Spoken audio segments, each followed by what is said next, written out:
coffee, conversation.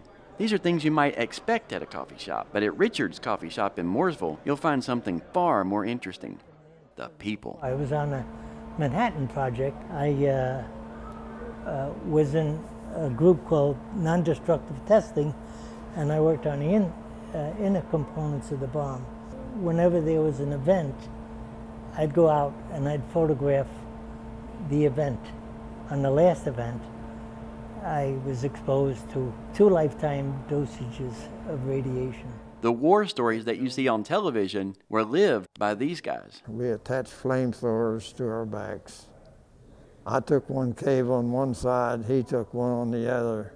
Most damage is it depletes the oxygen. So that took care of anybody that was in the caves.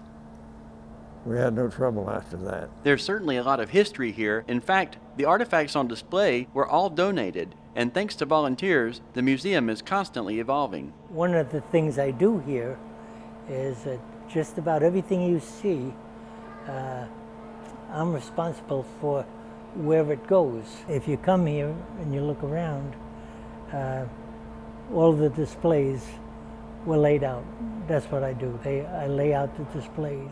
It all started here 14 years ago when Richard Warren opened what was then Pat's Gourmet Coffee Shop. Over time, it progressed into a living military museum. Having served in the Army as a combat pilot, Richard always made sure to extend a welcome home greeting to every veteran who came to the shop. In fact, in early 2009, he started forming a nonprofit organization called Welcome Home Veterans. Just months later, however, he died of complications from his exposure to Agent Orange. But his friends and patrons helped his dream to live on by opening Richard's Coffee Shop just across the street. The only nonprofit coffee shop in America, Richard's has been involved with many veterans organizations, from the American Legion to Toys for Tots. Currently, proceeds come from coffee sales, but thanks to a generous $20,000 contribution from Bojangles, a new kitchen is being built. While coffee is certainly on the menu, it seems that camaraderie is enjoyed by all. This was a good answer for me, and it's given me great joy.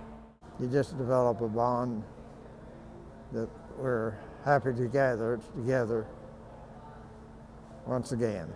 For the one to turn to at Richard's Coffee Shop in Mooresville, I'm Joe Hester, Connecticut School of Broadcasting News.